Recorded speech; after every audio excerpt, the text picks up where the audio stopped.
We've loved hearing your feedback and emails, your reviews, and your comments. If you or your organization has any interest in supporting this podcast as an affiliate or a sponsor, please email us at connectionsinflight@gmail.com or find us in our socials.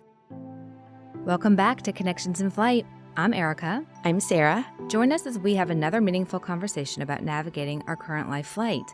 Erika, what are those adorable cards in front of you? Oh my gosh, Sarah, these are like my new favorite things. I use these at work, and I wanted to bring these in because when we talk about values, like find your values, your core values, it's such a broad theme. I feel like it's so esoteric. People are like, well, what does that mean? What are the values that we can choose from? And I feel like this makes kind of a good integration of a big idea and concept with a very practical tip. Mm-hmm. So this kind of is a deck of cards, literally, and it's the cutest happy box. It's really beautiful.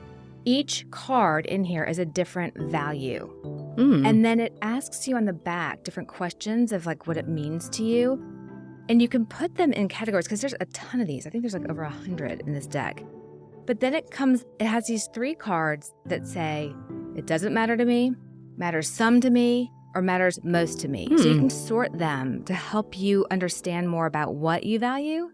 Because it's not like we don't value these things, but it's like, how much do I really value it? I like that they make it in a playful kind of way. They're so stylish. They're so fluffy. They look like Anthropologie. Like they're colorful and so pretty, and the packaging. Even the feel, they don't rip easily. They're softer in the corners. I thought this might be a valuable tool. You can order these online anywhere. It's not just like a therapy thing. It says to sort out, honor, and practice what matters most to you. I see my word in one of those you cards. You do? Yes, I do. Loyalty? Nope. Self-respect? Nope. The word is beauty. Let's go.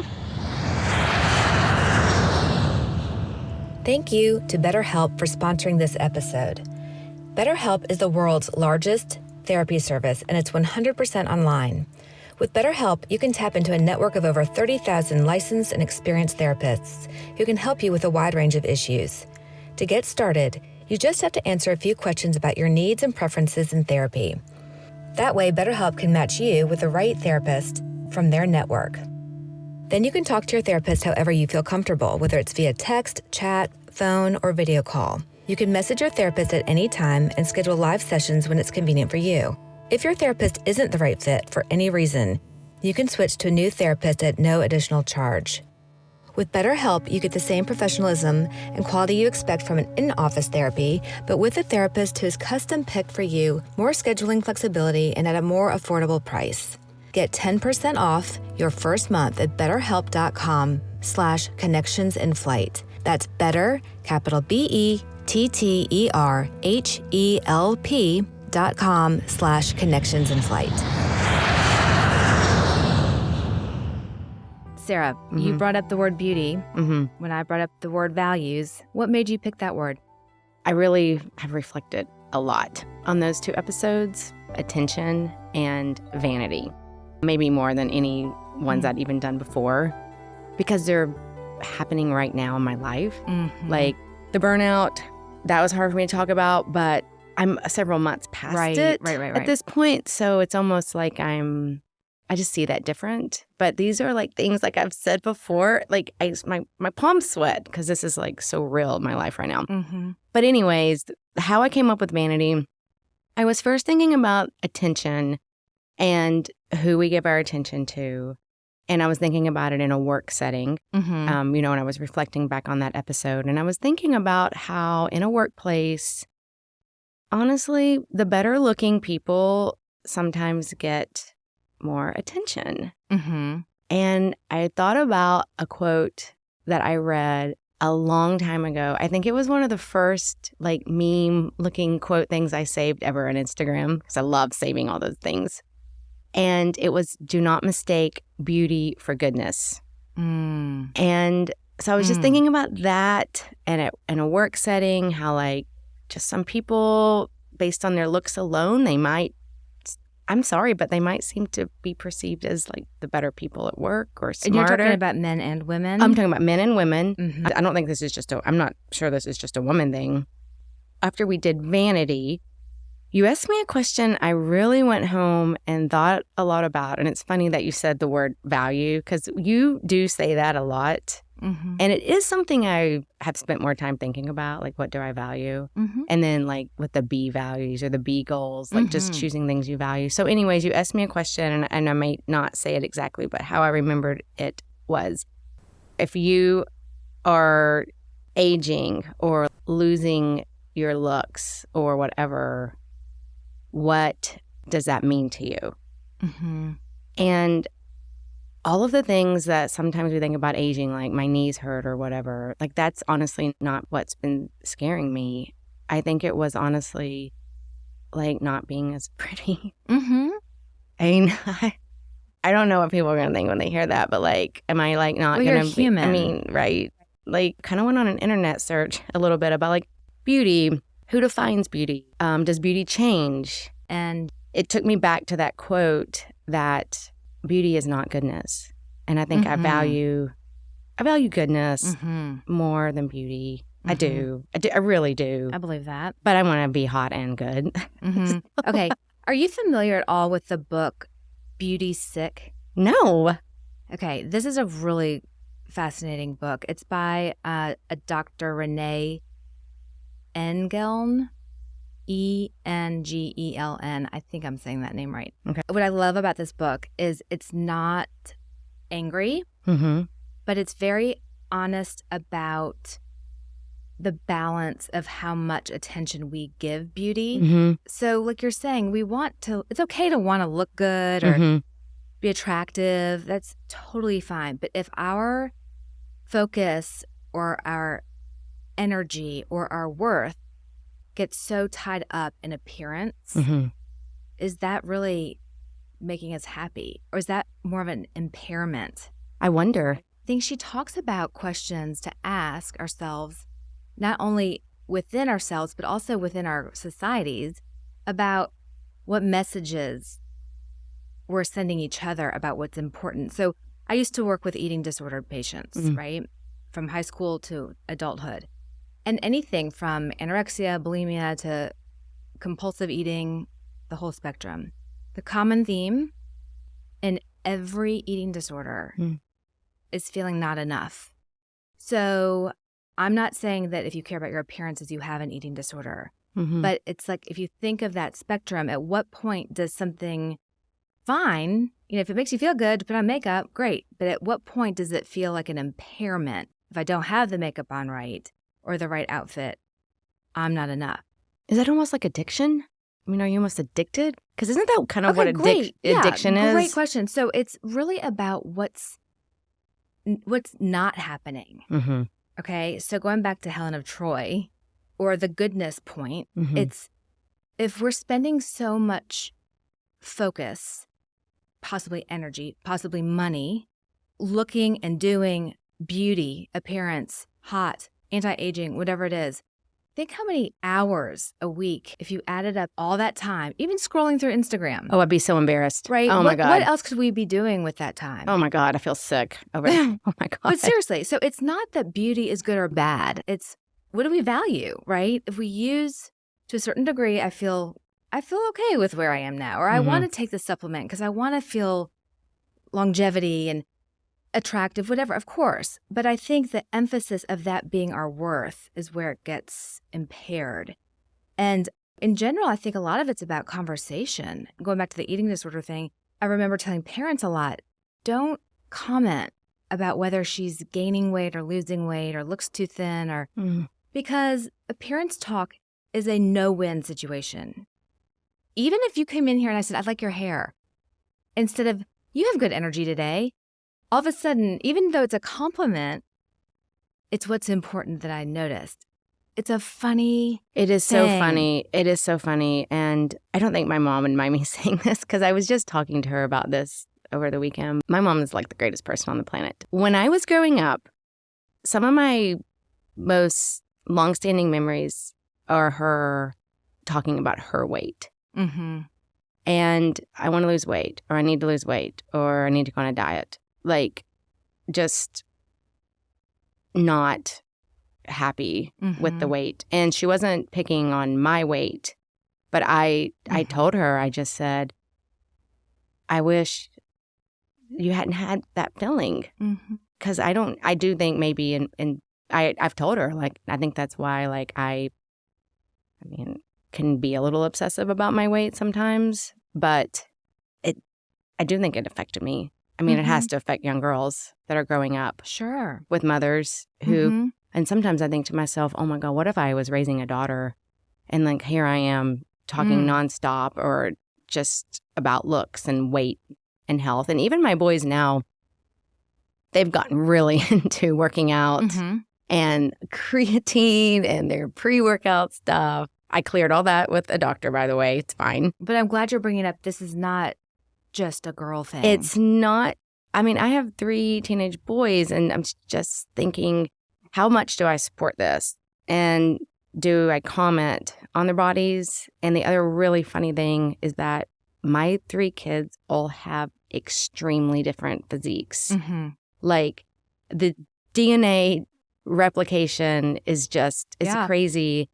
And along the lines of beauty, how do I just include all of them in being comfortable with their bodies and their looks and not, I don't know. Well, I think this comes back to the comparison trap too. I mean, I think this is where social media can be so dangerous because half the stuff that we're comparing ourselves to isn't even real. And I think, I don't know if it's a positive or negative way, but in our culture with women furthering their educations and their careers, and we're marrying later, we're marrying for different reasons, there is in some ways more pressure on men to be attractive to women, right? And so there is a different, I mean, think about working out, muscles, 6-packs.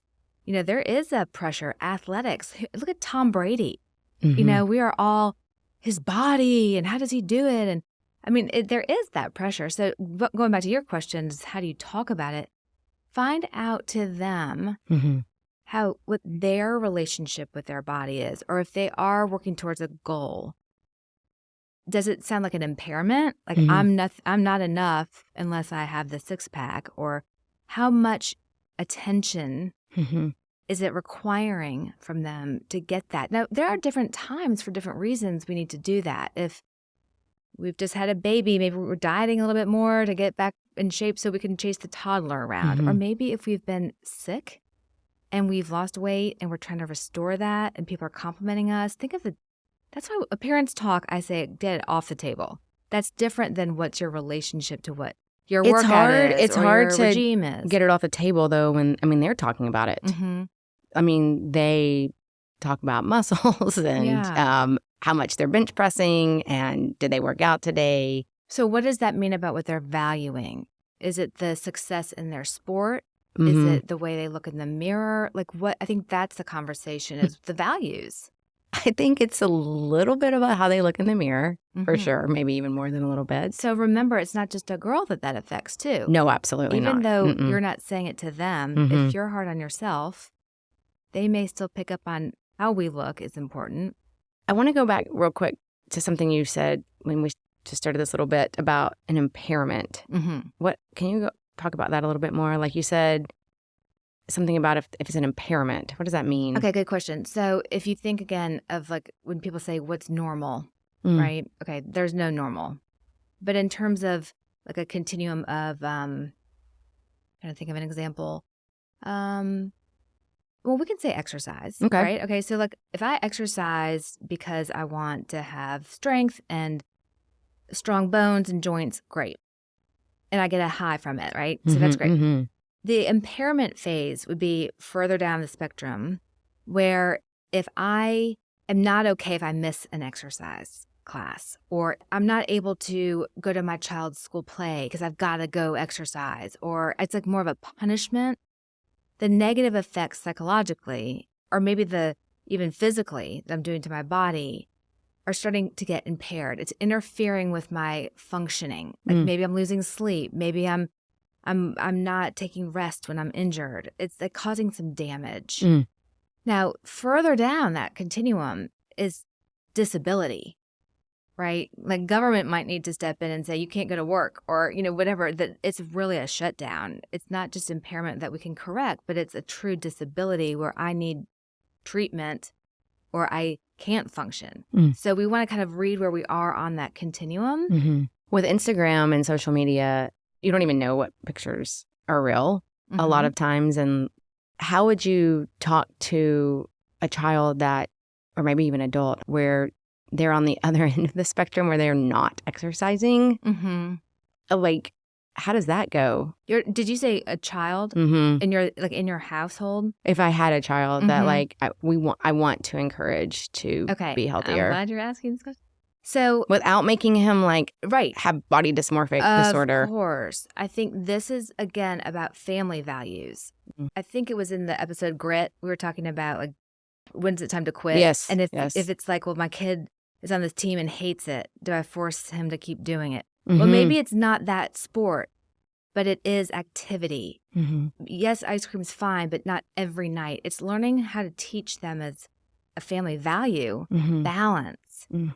And you know, the other thing that I really want to talk about in terms of the word beauty, I love this part. Okay, this is making me so happy. Okay, there is something called moral beauty. Okay. That is about the word awe. Oh, wow. Okay. I love this already. I know. Okay. I can take notes. There's a wonderful psychologist. He's a professor of psychology at Stanford, I believe. He has a book. His name is Dacher Keltner. And he has a book called Awe. And it's the new science of everyday wonder and how it can transform your life. Mm. And the thing I love about the word awe, sometimes people think of that as like a religious thing. That's like what came to my mind. Or like when the plane goes through the cloud, the awe moment or the aha moment. Mm. He describes it as finding significant things from insignificant things. So it's like finding the everyday things, the wonder in it.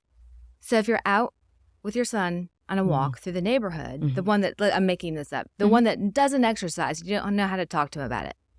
Going out in nature and looking at how the sun hits a leaf or the water, there is science in what happens in the brain. So even bark on trees has certain cells that can sync with our cells. But I know. If the brain science wasn't here, you'd think I was like, okay, Erika.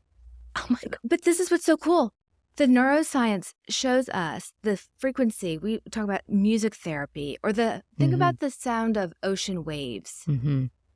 You liked that app Calm where the raindrops. I love it. I love it. The reason that's on the app called Calm is because the pattern of that frequency of that sound is resonating in your brain. It's going through the vagal nerve, which is like this almost like a nexus that goes from your amygdala through your throat, down through your gut. And all of those signaling are going up and down. It calms us. It regulates us. And if we're calm and regulated, that's where we can connect with others. We can have eye contact. We can show care. I love this part about nature. I think I've said this before, but I'm not going to say I didn't value nature for 20 years, but I will say, like, from age about 26 to recently, honestly, I would not, even if it was a perfect day, I would go to the gym, I'd go inside. I work in the dark. Oh, right. Yeah. But of late, I'm just, and I don't know if it's because that's what I'm reading and talking about, so I'm getting fed more just on everything, but it's so important to get out in nature. Is this new? Or have people always known this and I'm just an idiot? Oh, no. I think that what we know now more from the neuroscience, which is just a few decades old, is how much the genes are expressed, how much, we kind of talked about that, the telomeres and how much it's really, the vagal nerve, the vagus nerve, that is like the care center. If you think about chakras and all the energy, our understanding of how the signaling from the brain through the vagus nerve or the gut up, the serotonin in the gut that sends the signal to the brain, that relationship is what we know more about. And we see how much it's affected by nature. Wow. I'm so floored by this. Even different flowers, the scent of flowers that we take in, through our body and our nose, that can affect our immune system. Mm-hmm. So if the vagus nerve is calm, inflammation goes down, cardiovascular problems go down, diabetes, like it's that whole stress response cycle. I love it. I love this part about nature so much. I also saw something else recently that said like water, just being near water. Oh, yes. Yes. Just, I guess that's also. The sound of a stream trickling can lower cortisol. Sound of ocean waves, lower cortisol. Even watching sunlight hit water and the specks it present, that's awe, right? And the feeling, I would say, people are like, what is awe? What's it? How do you know if you feel it? It's hard to explain. No, but it's really not. We've all felt it. Oh, it's I like love goosebumps, it. right? Yes. It's like chills, not in a startling way, but it's like I heard a man who was founder of the ballet, and he used to say that when he was little, he knew he loved ballet because it was like an umbrella just opened up inside of him. And it's that kind of like, oh, look at that. Oh, I love that. Right? And kids are much more connected to awe. It's like the rain going down the gutter is so cool. Like, you know, but I think we have to remember to slow down, put our energy towards those opportunities to catch it. But do you know the science, and this is actually from Keltner's book also, about the things that influence awe the most? When we experience other people's courage, their kindness, strength, and overcoming obstacles, that is when we feel awe the most. Oh my and if you God. think about I'm feeling it right watching, now. Just listen. I know, that's awe. That's awe. But it's like, think about sporting events when we're all cheering somebody and they overcome defeat, and it's like all these things. And someone's kind because they lift the guy up off the floor or the grass. And we're all having the synchronicity watching together and cheering. Oh, love that. Why do you think as we age, we have less awe? Do we? I don't know. I think you have to choose. Do you look for it? I think there were a few years I did not look for it. But if you're preoccupied with what you see in the mirror and the wrinkle and the, you know, if you're walking down the street and you're like, oh, these pants don't feel like they look good on me, you're missing opportunity. I'm not just saying you, any of us. Yeah, I definitely do that. But the opportunity to look for the awe. You talk about walking around the park at work, you know, after work to calm. Look for it. I have to tell you, I do, actually. I've never walked this much outside. And I watched the sunset there. I mean, I've watched so many sunsets there, and I love sunrise and sunsets, and that is one of my... What do you love about it? I think I love the feeling that the world goes on. I feel so small and insignificant, but in like a really beautiful way. Yeah. Back to our word. Like and it's out of your control. But there it comes every morning. And you're not responsible for it. And I'm not responsible for it. And dare I say, it's beautiful. Beautiful. Like there's beauty. So even patterns on leaves. I mean, symmetry. Going back to beauty, even in our own work on our faces or whatever, there is an element that we want to... I mean, beauty is okay. It's about the degree of obsession. Okay, yeah. What are we missing? I want to pause on that. I do want to pause on that because, again, since the vanity talk, I was thinking the other reason I want to talk about vanity is because I, for whatever reason, was spending too much time thinking about it, looking at it, comparing myself. I mean, we are all getting older. But again, that question of what am I going to lose? I mean, honestly, I'm not going to lose that. What am I really going to lose? I'm still... Lose by what? Like, I'm still going to be good. Or I'm still going to, like, have my career, which I just am so grateful to have a career. So, it doesn't seem, once I think about it like that.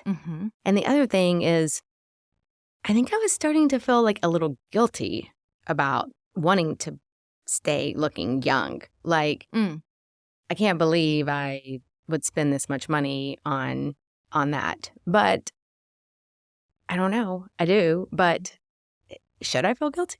I mean, well, I can't tell you whether you should or shouldn't feel anything. But I think the guilt means, am I doing something bad? Right? So I think going back to that continuum, like, to what degree does it start to feel from good to bad? Right? Because I mean, if you're spending tons of money and time and energy on anti-aging, good luck. We're aging. You know, it's like, so to what degree? Like, so that I feel like the best version of myself right now? Or because I want to look like I'm going to always be 25? For what? Like, what are you really valuing? I don't. I mean, I have a friend. She's a solid gold human being. And she did massive, crazy Ironman competitions. And she realized it was becoming her whole life, the training that you have to do. And she held back on all of that. And I think that's kind of what I want to do with just thinking about the beauty and the lips and the body and the butt lifts and tummy. Like, I don't know. Like, what would happen if you gave some of that up? Yeah, it doesn't mean you throw in the towel and, like, don't give a flip about anything. I mean, no. But I think it's about, you know, what's the balance for you in your life? And I remember my 6th grade gym teacher said, I don't know why I remember that. I wait to see what you're going to say. I've carried this with me my whole life. She was like, if you don't look good, you don't feel good. So it's time to start coming to school and showering. And I mean, this wasn't directed to me. But I didn't think it was. But she was like, if you don't look good, you don't feel good. And I don't know why. Just lately, I'm like, but is that true? Or I think it's personal. Like, I remember when we would take the SAT in college and everyone was in sweatpants. And I would, like, take a shower and I would put my jeans on or whatever. And it wasn't because I, like, needed to look good, but my mentality was different. I feel like I was sick if I didn't, like, do my routine. And if no one's in the house, I will put mascara on and a little concealer. Because it just feels like, okay, I feel well. You know, it's like not for anybody else. And I don't need to get dolled up, but it's okay for me to, if I like the feel or the smell of a lip gloss, or I like a certain moisturizer that makes me feel like I look energized, like, that's different than I am not going to age. You know, I think it's about the personal internal dialogue. And there are some times where people want to make more of an effort or can be more relaxed. That's fine too. But it's the sense of, like, I need to be seen only this way, right, to be okay in the world. And that's my whole point with the values is, what else are you valuing? So, like, if you feel moved when you see a beautiful sunset or sunrise, there's a sentiment inside of you. And that to me is like the moral beauty. When you see goodness, that's beautiful. It may not even be a thing, but it's a sentiment. And I think those are beautiful moments that create, like, sympathy, seeing someone care for someone else where they didn't have to. Bigger than just holding the door open for somebody, but really showing care. It's the kindness and the overcoming things. I mean, it's really showing up for each other. And that is the goodness. Right. You know? Right. In fact, it's funny that you mentioned goodness earlier. If you go through your day looking for the goodness out there, and I don't know what goodness means. It can mean different things to different people at different times. But you will go through the day, kind of like the gratitude stuff, finding it. If you assume everyone's selfish and angry, and you're going to be much more guarded or, like, less likely to make the eye contact. But it's look for the goodness. Oh, I do. I think I do have that quality, actually. And it could be goodness in nature, too. Oh, my God. Today, I went to lunch with one of my kids, and we were kind of in, like, a corner of the restaurant. So we weren't, like, getting, like, the most aggressive service. That's a polite way to put that. But because of that, and we had just been talking and eating and taking our time, I left the restaurant without paying. Oh, my God. I just got up and walked out. Just left. So I was walking across the street. And this woman, the waitress, runs after me. Oh, I felt so bad. And she said, oh, my gosh, don't worry about it. Nobody's perfect. Oh. And that was another moment. Okay, I just got chills when you said that. Yeah. I had that moment where I was like, she could have been so hateful to me, and I deserved it. I mean, I was like 3 blocks. Like, she was chasing me to come big I can deal. tell your reaction. You must have been mortified for her to say that to you. She could tell you were upset. I was so embarrassed, but I gave her like a ginormous tip. Yeah. But it is, we have to remember the imperfect is what connects us. But that was a moment of goodness on her part. For sure. And it wasn't a malicious part of mine. No. Like, I wasn't trying to dine and She's dash. right. We're human. I mean, that could happen. But I think to your point, we have to put intention to what we give our attention to, right? Yes. It's like intention to attention. Like, because otherwise we can get so algorithmed out of where we need to be. Not to get like dark here, but think about the money in beauty. Oh. Think about culturally the shaming. Like when I went to college and it was like a women's studies course, they showed us all the advertisements. This is like right when Dove commercials were coming out. Like when it was like they the went real, back to the yes. real women. God, like no. you could not. So the shaming messages indirectly from our society and the big old, I mean, it's expensive. Have you ever found just one product that you were like, done, don't need anything else. This thing has made it happen. No, hell Right. no. I have like And that 55. And they change there's another new thing. There's another, not that stuff is bad. But if we get consumed by it, the money wasted, the time wasted, the maybe damage we do, like it can get to the impairment stage fast. So, like advertisers will continue to do that because that's how they make money. They're doing their job. But I get to decide what my relationship to it is. That is very helpful. Thinking about the beauty and the vanity or whatever and the aging, I mean, that's very helpful for me. Yeah. It is. I don't know. There's not a human being alive that would not say that. It's survival. It's really helpful for me to just think, I can cut myself a little slack. It's normal to be a little vain or care about your looks. What do you think if you were to find yourself becoming obsessed with something, look, whatever, Beauty-wise? beauty, exercise, like, what are some things you could stop and ask yourself? That's a great question. I mean, I would still come back to, what am I not focusing on? What am I missing out on? Oh, it's that negative thing again. I love Right? that. It's what's like- not there Yeah. or something It's like, kind well, of. I'm missing out on dinner with friends. I'm missing out on sleeping in. And it could just be the accumulation of all the time or the money. It's like, pause. What am I valuing that's important in my life? I might ask a girl, like, when you leave the room and you're with all your friends, what do you want them to say about you while you're not there? I never heard a girl say, she's so thin.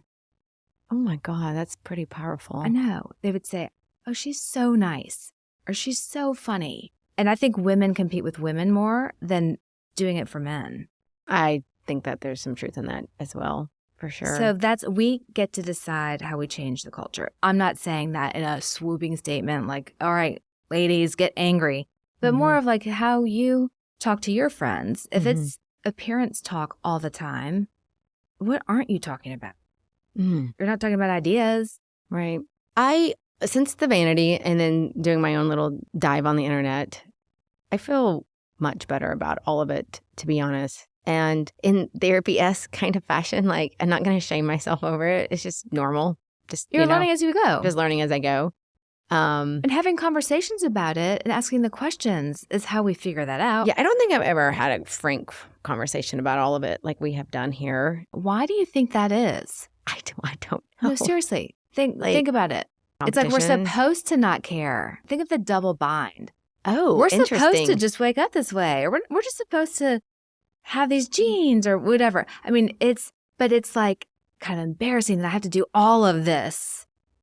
Oh, that's fascinating. What you call it, the double bind. What a weird thing to be scared to talk about when it's everywhere. Yeah, but Inundated the with whole it. point is like we want to look like it's so simple. Oh, it's not simple on my No. part. But it's like, so if I have to work so hard at it and be so obsessed about it or spend so much money on it, does that make me shallow? Are you surrounding yourself with people that value that? And is that fulfilling enough for you?